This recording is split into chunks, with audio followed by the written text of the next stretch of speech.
Students, in this presentation, first of all I shall complete the remaining portion of the time study, and thereafter I shall take up the portion related to the development, implementation and maintenance of the new method in an organization. So, the time study, as I have said, is one of the work measurement techniques in which time for carrying out a particular job is identified using the stopwatch method, and suitable allowances are added to calculate the standard time and set the standard of performance. For successful measurement and accurate measurement of the time, it is necessary that the job which is to be timed is broken into the small elements, because the timing of a complete task as one element is generally not found satisfactorily, and it does not give the accurate time values for setting the standard of performance. Another reason for breaking the job into the elements is that it helps to time the things accurately, to find out the fatigue causing elements, to find out the productive and unproductive elements. So, it helps also to see the process into the greater detail. That is why, for the purpose of time study, task is broken into the short elements and each element is timed separately, so that accurate rating of the each element, accurate rating of the worker for each element can be done, and the time for each element can be obtained accurately, so as to set the time standard as accurate as possible. It also helps to find out the high fatigue causing elements, so that the steps can be taken to isolate those elements which are causing excessive fatigue, and also helps in fixing the suitable fatigue allowance to the workers who are carrying out those high fatigue causing elements. The reason of breaking the job into the elements is that it helps to develop the job specifications in detail, so that if later on workers start to follow the different methods, it becomes easy to detect whether they are following the standard practice or they are following anything else or deviating from the standard practice, because of which they may be taking longer time. Another purpose of breaking the job into the elements is to prepare the standard data bank, because in time study many elements are timed for the different small components, and the different types of the elements are timed which occur very frequently or very rarely, like walking, putting on or putting off, keeping the job aside, or switching on or switching off kind of activities are very frequently carried out in number of types of the operations. So, if the time values are developed for the common elements which are repeated in general in different kinds of the operations, then that helps to develop the data bank related to time values for carrying out those elements which are repeated number of times in different operations. So, development of the time values for small elements which are repeated in various operations helps to develop the standard data bank, and which can be used for time study in standard data method and also in predetermined motion time study method. And another objective of breaking the job into the elements is to separate the productive and unproductive elements. So, identification of the unproductive elements help to improve the method, and so as to reduce the ineffective time and set the standard time in such a way that it can be done in the less possible time, and more accurate time standard is set for the performance. For breaking the job into the elements, the certain guidelines are followed, so that the time can be measured accurately and it can be analyzed for setting the standard of performance. The element should be broken into the size as short as possible, so that it can be timed accurately. The element should be of as short duration as possible, which can be timed accurately using the available timing devices. Timing devices. The size of the element in turn depends upon the skill of the time study man, the method of the timing, and the recording technique which is being used. If very sensitive timing device is available, even very short timed elements can be obtained for the study. If the timing device is not very accurate and also the study man is also comparatively new, it is better to go for the element which are of slightly longer duration. And that is why the element should be broken as short as possible, so that it can be timed accurately by the time study man and the available resources in form of the timing and the recording techniques. Generally, with the stopwatch method, the elements of the duration less than 0.03 to 0.05 minutes are found difficult to accurate. So, the element should be broken in such a way for the stopwatch study method that they are of slightly of longer duration than this range of the duration. The element should not normally be longer than 0.4 minutes. So, as short as 0.03 minutes and as long as 0.4 minutes elements can be obtained for the analysis purpose, because we know the element is a very distinct part of the work which can be analyzed, observed and measured accurately. So, this breaking of the job into the elements depends upon that how efficiently it can be measured and what is the experience of the time study man in carrying out the time study of the small elements. When a job is broken down into the number of elements, then different types of the elements are segregated in one particular manner or other way, so that they can be treated according to their nature. For example, manually performed elements are separated from the machine elements.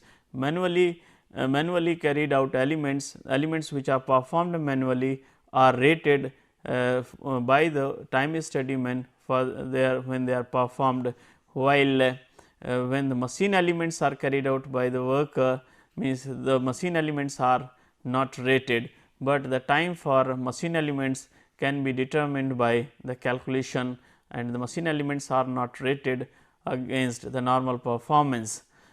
Another way by which the elements can be segregated is the time required in carrying out a particular kind of element. Like certain elements always take a fixed time irrespective of the nature of the job which is being done, the weight, length or any other characteristics of the work.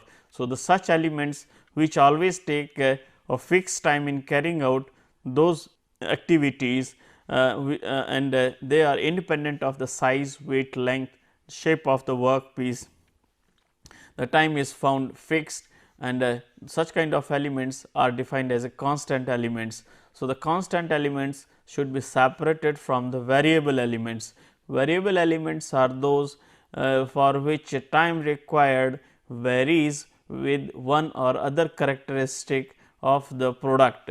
For example, here the size of the size, weight, length, shape of the workpiece can directly affect the time required for carrying out the job. For example, the time required to tighten or loosen the screw depends on its length, while in case of the constant elements, switching on, switching off, putting the things aside are always constant. So, those elements which take fixed time, they are segregated as a constant elements, and the elements for which time varies with the characteristic of the workpiece, then those variable elements are segregated separately, so that they can be treated in different way during the analysis. For breaking the job into the elements, the job should be broken into the elements in such a way that each element has a definite beginning and end points, which helps in easy identification of presence of particular element. Regular elements should be separated from the regular elements. Irregular elements are those which occurs rarely and randomly. They may not be the part of the work cycle itself, while the regular elements are repeated consistently in regular or at a particular interval. So, the irregular elements are those which are not repeated in every cycle, like zig is cleaned off after every 10 parts produced, while the cleaning activity is an irregular element and its time should be spread over the 10 cycle. So, it will be detected only if the study is continued for 10 until the 10 pieces are produced, then one cleaning element will appear. That is why the study should be continued for a certain period of time, so that all those elements which are involved in production process can be obtained and they can be timed suitably. Other guidelines which are used in breaking of the job into the elements is that unnecessary motions are to be separated from those which are required for carrying out a particular job. So, that unnecessary movements which are not required or which are redundant can be separated and isolated, so as to reduce the time required for carrying out the job and for improving the method which is being used for carrying out the job. Foreign elements and accidental elements also should be listed separately. And when these different when the job to be studied is broken down into the different small distinguished parts called elements, depending upon their nature of occurrence and nature of occurrence and whether they are required or not, how much time they take, are they of the fixed type or the variable type, the different elements can be grouped in the 8 different categories, like repetitive elements which occur in every work cycle. For example, putting the finished job aside and locating a workpiece in a holding device. These are the activities which will be repeated in every work cycle. So, the activities or the elements which are repeated in every work cycle are called repetitive elements, while the occasional elements are those which are not repeated in every work cycle, but they may occur in regular or irregular intervals. For example, adjusting the tension or receiving the instructions for foremen. So, those activities which are repeated in every work cycle called repetitive elements, while those activities which occur regularly or irregularly at certain intervals are called occasional elements. The elements can also be classified and categorized as constant elements, for which the time required does not change with the characteristic of the work which is being processed, like switching on or switching off or using the measurement techniques or the carrying out the measurement using go and no go gauge. And the variable elements, an element for which basic time varies with some characteristics of the product, machine, process are called the variable element. And for example, cutting time for a job depends upon the section size, mechanical properties of the material. In the same way, the time required for cleaning the floor depends upon the area which is to be covered. So, in this way the time required for carrying out a particular element if it depends upon the certain characteristics of the process or the product which is to be carried out, then those elements are termed as variable elements. Manual elements are those which are carried out by the operator by giving its own energy, while the machine elements are those which are automatically performed by the powered machine like thread cutting, turning or the metal cutting operations. Another way of classifying the element is that the governing elements. So, governing elements and the foreign elements. The governing elements are those which takes the time longer than any other activity related a particular operation. So, the governing elements take the longest time than the other elements which are there. So, the governing elements take longer time than that of any other element which is being performed concurrently. For example, the boiling the water in kettle while setting the teapots and the cups. So, if the one particular element takes maximum time and in that period all other elements can also be done, then the main element which is consuming most of the time is termed as the governing element. The foreign elements are those which are not considered as a part of the work cycle, and if it is found that the particular element is not necessarily part of the job after the analysis, then it is considered as a foreign element.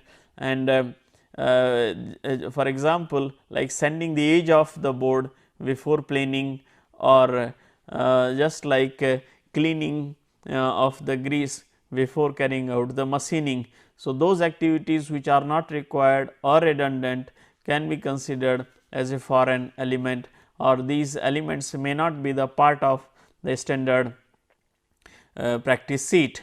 So, after breaking the job into the elements, next job is to the timing the different elements. So, the elements which are to be timed are listed down, and the time for each element is obtained by the stopwatch study, and each element is rated for the operator performance. So, that the average operator's performance and the average time for carrying out the entire job and that for each element can be obtained. So, the observation sheets are designed in such a way that the time for each element can be obtained easily and accurately, and the same can be recorded without any difficulty and confusion. So, that the data is available at the end of the recording for the analysis. So, the recording should be done in the observation sheet in such a way that it is available for easy analysis and easily understandable form. For carrying out the time study for the each element, it is not just sufficient to carry out the stopwatch time study once for an element.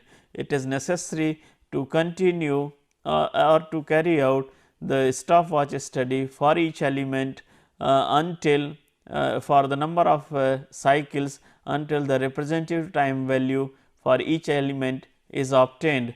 So, that we will have some degree of confidence in our data related to the time value for each element, and we will also be sure of the degree of accuracy related with the measurement. So, the main principle that is governing the number of cycles for which an element is to be timed depends upon the accuracy desired and the nature of the element. Greater is the accuracy desired, larger should be the number of cycles to be observed. The study should be continued through the sufficient number of cycles, so that the occasional elements such as setting up of the machine, cleaning up of machine, sharpening of tool are observed for the good number of times. Then only the representative picture of all the elements involved will be obtained, and the observer and the time study man will have some degree of confidence on the data which has been recorded and on its accuracy. When more than one operator is doing the job, doing the same job, then the study should be conducted for sufficient number of cycles, but if more than one operator is doing the same job, it is preferred to carry out the study for a certain number of the cycles instead of carrying out the large number of cycles study for one worker. And so, if the same job is being carried out by the number of workers, it is always good to carry out the time study on the number of workers instead of selecting just one worker for the study. And when the number of workers are carrying out the same job, few cycles, say 10 to 15 number of cycles can be timed for each of the operator for each element, so that a representative picture representative time values for each element can be obtained instead of going for a very long study on the single operator. So, this is a very general kind of situation where preference should be given for timing the different elements for a group of workers rather than on a single worker. The three methods are commonly used to determine the number of observations to be carried out for each element related with the job, so that the desired accuracy and the degree of confidence in the data can be obtained. And these methods related to the number of cycles for which each element is to be timed are the use of the table, Mundell method and the statistical method. One by one these three methods will be covered in detail. Use of the table method is very common in the industries because of the economical reasons. It is a costly affair to find out the number of observations to be carried out for timing each element. Therefore, industries have developed their own tables for identifying the number of observations to be carried out for each element, and these tables have been developed in view of the time required for a particular element and its possible frequency in the organization or frequency of performing a particular kind of element. So, on the consideration of the cost of obtaining the data and the desired accuracy in the results, most of the companies have developed their own tables for use by the time study people. These tables indicate the number of cycles to be timed as a function of the cycle time and the frequency of occurrence of the job in the organization. In general, if the time value is more than cycle time is more, then less number of observations are carried out. It can be seen from this table that the activities with the different cycle times, say from 0.1 minute to the 0.7 minute, from 1 minute to the 12 minutes, from 12 minutes to the 1 hour, 1 hour to the 8 hours of the cycle time of a job or of an element. Here you can see this is the cycle time parameter, and this is about this row indicates the number of cycles per year of a particular element which can occur during the year. So, for an element of a duration say 0.1 minute, and if its frequency of occurrence is in range of 1 to 100, then 50 number of observations are to be carried out. If the frequency of occurrence is 100 to 10,000, then the number of cycles to be timed say 60, and the number of occurrence is more than 10,000, then the number of cycles to be observed for each element is 120. So, if from here we can see with the for a given cycle time with the increase in frequency, number of observations to be carried out for each element increases. In the same way, for a given frequency of occurrence, increase in cycle time decreases the number of observations to be carried out.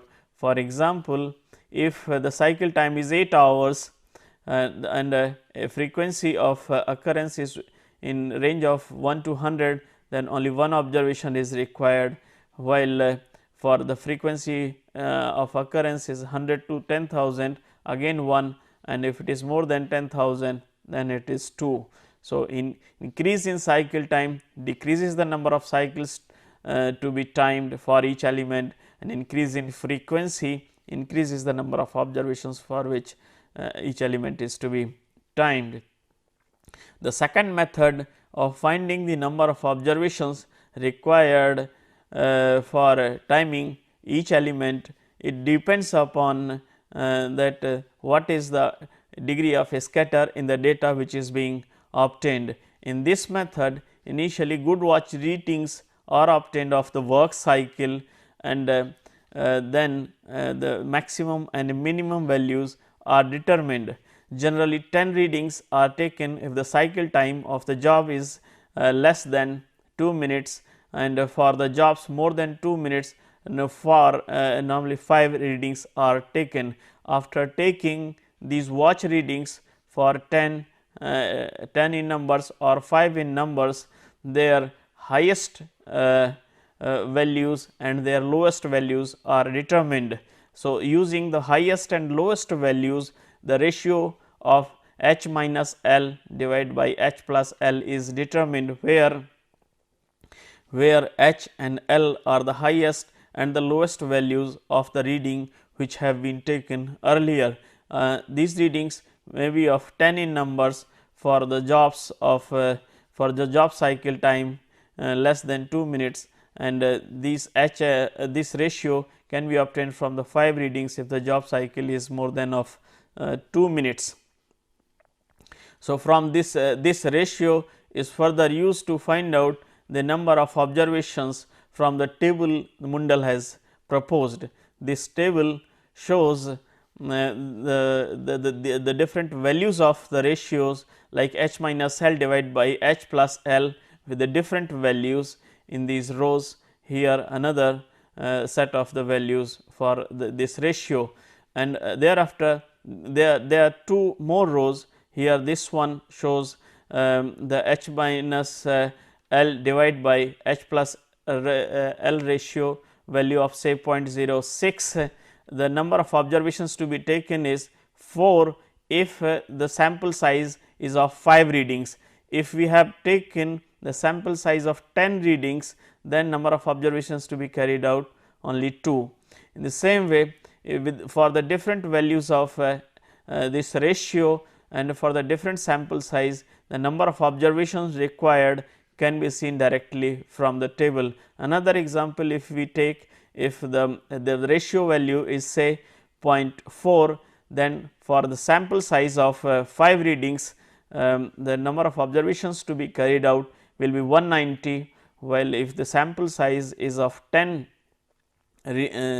readings, then the number of observations to be carried out will be of 108. So, this is how using the preliminary survey of the cycle time of the job by the watch readings, we determine the highest and lowest value of the readings, and from the ratio of the difference in highest and lowest value and the sum of highest and lowest values ratio, the number of observations required for timing each element and the total work cycle is determined.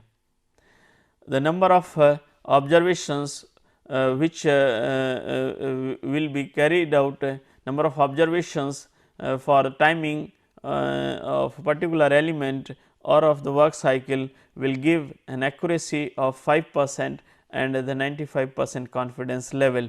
If a precision of 10% is required for with the 95% confidence level, then whatever number of observations are carried out or obtained for either 10 reading set or 5 reading set, and for a given h minus L divided by h plus L ratio, the same observation number value is to be divided by the 4. So, with the increase in precision of 10 plus minus, the number of observations required decreases.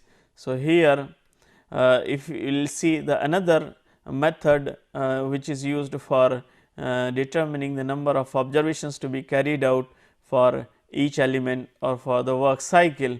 So, on the basis that method is the statistical method, and this is the third method, and on the basis of requirement of a particular situation and the accuracy desired and the confidence levels which are required in the observed time values are decided. An accuracy of 5% and the confidence level of 95% is generally considered most reasonable in most of the cases. And for carrying out for determining the number of observations to be carried out for timing in each element, timing of each element, preliminary studies conducted in this method, say for n number of cycles, and then standard deviation of the time values is calculated. And after determining the standard deviation value of the sigma from the timed values, where small t represents the each watch reading, capital T represents the average of the n watch readings, and n is the number of watch readings in preliminary study which has been conducted. The sigma standard deviation in the data is calculated. Now, in order to find out the number of cycles to be timed, m is calculated in the statistical method by the following way. Here the standard error of the mean, that is epsilon, is used in the following equation. The number of observations to be taken for timing each element by the statistical method can be calculated using this equation, where x into epsilon equal to the a into t, where a represents the accuracy desired, t is the average value of the n watch readings which have been taken, and x is a factor. X is a factor which corresponds to the degree of the confidence desired. Its value is taken as 1 for 68% of confidence desired, 2 for 95% of the confidence level desired, and 3 for 99% of the confidence level desired. So, depending upon the degree of confidence desired in data, the value of x is put in this equation suitably. The standard error of the mean value of the time values which have been determined is also determined. It can be 2%, 5% or 10% as per the acceptable level of the error, and A is the accuracy and T is the average time value. So, for determining the number of samples to be timed, number of observations to be carried out in terms of the m, say, can be obtained from the following equation, where standard error which has been fixed, like whether it will be 2%, 5% or 10%. This standard error epsilon is equal to the standard deviation divided by square root of the m. M represents the number of observations to be taken for each element. So, value of m can be determined from the acceptable level of the standard error and the standard deviation in the data which has been calculated. Now, this is the another important point related with the time study, that the performance of the operator is rated during the study, and that performance is used for calculation for calculating the normal time. The observed time values are multiplied by the rating factor to find out the normal time. So, what is the normal performance and why it is required to find out the performance rating of the worker, that we will see in detail gradually. The normal performance is a concept according to which the what should be the speed of the work by which operator should do a given job or a given element according to the concept of the standard of the time study man. So, there is no universal concept which is of one type for the normal performance. It is generally defined as a rate of an average qualified worker working under the capable supervision, but not under any incentive wage plan or wage payment scheme. If worker works with the average qualification in such a way that he is not subjected to the undue fatigue, and he is not his working is not influenced either by the supervisor or because of any incentive scheme, then that average speed of working of an average qualified worker is considered as a normal performance. The rate of working is such that exertion of the reasonable effort can be maintained day after day without undue fatigue, physical or of mental type.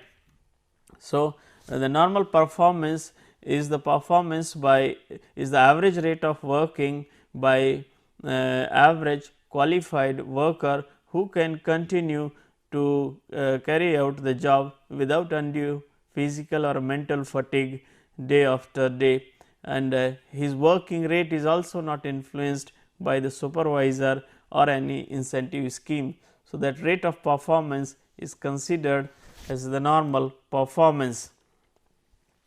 The level of normal performance differs considerably from one organization to the another. What a company calls 100% performance, a company B may call it 80% and company C may call the same as 125%. So, there is no standard rate at which workers should work, and then only it can be called as a 100% performance or higher or lower rate of performance, and that is why it needs that the rate of carrying out a job by a worker is rated by the time study man, so that he can compare his own concept of the standard performance and the rate at which the worker is actually working. The 100% rating represents the standard performance, and this rate of working can be multiplied by with any rating factor according to the assessment of the work study man. If the work study man rates the 110% performance of a worker, means his performance is 10% greater than the normal or standard performance. If an average qualified worker is performing work with 50% more 15% more efficiency, then a standard rating becomes for that worker as 115%. So, using this rating, that the basic time value is obtained for carrying out a particular element. The observed time represents the time which is actually being timed by the time study man during the study, while rating factor indicates the rating which has been assigned by the time study man to the worker as far as rate of his working is concerned. So, theoretically the observed time and the product of the rating factor becomes a constant. This we can see with example here, which has been shown that if the observed time is 0.2 minute and his rating is 100%, then product of the two will result in 0.2, and this 0.2 will be constant. If there is increase in the time required for carrying out the job, then the rating will decrease, and if there is decrease in the observed time value, then accordingly rating will increase. Here we can see if the observed time is 0.16, then he will be rated as 125 or 125%, and again the product of the two will be equal to 0.2. In the same way, if the observed time or the time being taken by the worker is 0.25 minutes, then he will be taking longer time and he will be rated low, say 80%, and the product of the two again will be the same. So, for calculating the basic time, here we use the observed time into the rating being assigned by the time steadyman to the worker and the standard rating. The standard rating is always 100% and the rating of the worker can vary depending upon his pace of working. So, here now we will see another way by which we arrive to the standard time and how the performance of the worker or the rating which is being assigned to the worker can affect the total time required for carrying out the job. If we see here, the performance of the worker above the standard can be shown using this block diagram schematically. Here it shows that if this is the basic time required for carrying out the job, which is corresponding to the standard time, and if actually worker takes less time, that is this observed time is less than the basic time, then the worker's performance will be greater, and that the extent of the extent by which worker performance is greater than the standard performance is indicated by this dark zone, which can be calculated, means this extra time means the time by which the time which is less than the basic time can be calculated from the observed time into R minus 100 divided by 100.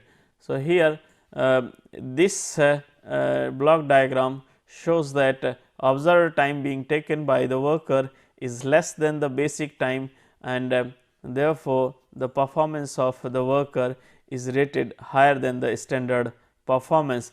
If the worker performance is less than the standard performance, then he will be taking longer time than the basic time, and if here this is the basic time and observed time is shown by this block, then this is the extra time being taken by the worker in carrying out the same job, means his performance is below the set standard, and the time value which is being taken extra by the worker for carrying out the job can be calculated using this equation.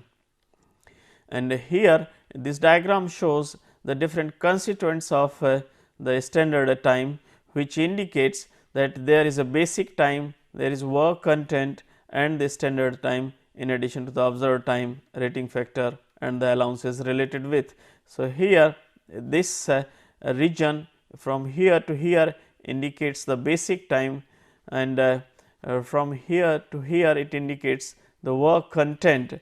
So, if the observed time and the rating factors are used, it will give the basic time, and if some extra time is required due to inefficient product design and inefficient manufacturing method, he will take further extra time, that that is the time in which some other work, some additional work is required to be done on the job, and if this work content is added with the allowances, it will give us the standard time. Now, after carrying out the work measurement, we will be able to see what are the what is the presence of ineffective time in existing method, and presence of ineffective time and its extent in of the its extent in the existing method will provide the venues for developing the new method and for improving the existing method.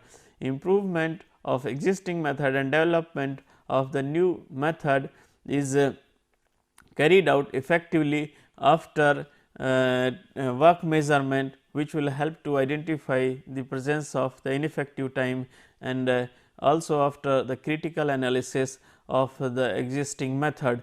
Critical analysis, as I have said, that will reveal that what are the activities required, what are the redundant activities, where is the scope of elimination of some of the activities, and what are the activities which can be combined and clubbed together in order to reduce the total time required to carry out the job. And that critical analysis is carried out, as I have said, by challenging each activity in terms of the purpose and the place where it is carried out, sequence in which it is carried out, and the person who will carry it out, and the tools and techniques which are being used to carry out the same. So, after identifying the presence of ineffective time and carrying out the critical analysis of the existing method, from the inputs of these two areas are used, inputs of these two areas are used to develop the new method. Application of the critical analysis highlights the essential parts of the job and also gives the alternative ways to develop the new method. So, for developing new method, we should consider some of these factors like where and how to use the manpower which is available in the process, what better work procedures can be adopted to reduce the operator's fatigue and the time required for carrying out a given job, and what better equipment can be used so that higher productivity can be achieved, better quality product can be obtained, what better layout of the workstation, shop or factory is to be used so that unnecessary extra movements and movement of man and material can be reduced in order to reduce ineffective time and added work content. Efforts can also be made to see what kind of changes in the sequence and the timing of a particular activity or the different activities can be done, or what changes can be done in carrying out the different activities for the improvement point of view. When making the efforts for developing new method and improving the existing method, we have to consider whether a particular element or the activity is to be carried out by the machine or by the person manually. So, decision regarding the use of the manual effort or the machine is based on the capabilities of the human being and the kind of activities which are required to be performed either by the machine or the man. The decision whether a particular element of the work like operation, transport or inspection is to be carried out manually or with the help of machine should be based on the good idea about that what a man can do and what a machine can do, what is possible to be done by man and what will be better can be done by the machines. For example, large amount of the force if required for say machining operation, then workers cannot apply that consistently for long time. Exerting the force precisely, smoothly at fixed rate if required for metal forming operation, then that cannot be done manually. Then high speed computational work if is to be carried out, then that also cannot be done manually. So, it is better to prefer the machines over the manual work if the nature of job is such that it cannot be done effectively and easily by the operator manually. So, the decision regarding the use of the operator or of the machine for carrying out a particular job will depend upon up to what extent time study man is aware of and work study man is aware of the capabilities of the man and the machines to perform the repetitive tasks without suffering from the side effects like boredom and the fatigue, movement at high speed for hours together, carrying out the several tasks simultaneously, respond fast to the frequent changing control signals and perform satisfactorily in extreme conditions of cold, heat, and noise and dampness. These are the situations where it will be better to use machines as compared to the manual work of the operator, and there are some of the situations where machine should not be preferred over the manual work. For example, if the activity is such that creative thinking is required, or things are to be seen and sensed first before taking any decision and taking the action. If the things are very generalized in nature, and if it is required to deal with the unexpected events during the work, then under those conditions it is not good to use the machines, but the manual the activities should be carried out manually by the operator. So, in contrast, machines prove inferior generally when activities are required to that thinking creatively, learn, generalize and to cope with the unexpected events. After development of the new method should be developed about the procedure, workplace layout, materials and equipment to be used, and the information about the same should be communicated to for the approval of the management. Once if the things are approved, then the same should be communicated to the concerned persons like operators, supervisors, instructors, who will give the suitable instructions further to the operators and other concerned people, and the information should also be given to those who are responsible for setting up of the machinery and workplace layouts. And after communicating the things required for implementing the new and developed method, the things are installed in place. Once the proposal has been approved by the management, next step is to put the things into practice, and for putting the things into practice it is necessary to gain the acceptance of the worker, because workers may come against the new method that it is not good from the standard time point of view, or from the wage incentive point of view. So, they should be taken into the confidence, and the suitable production plans should be prepared, so that the job can be made available for carrying out as and when the operators are free. And the retraining of the worker may also be required according to the kind of change which has taken place in the new method. And after gaining the acceptance of workers and proper production planning and giving the training, the new method should be implemented, and after implementation it should be checked regularly to see that it is being followed continuously, and the maintenance of the new method is ensured to see that workers do not slip back into the old method, and also they do not introduce any such thing which is not a part of the standard practice.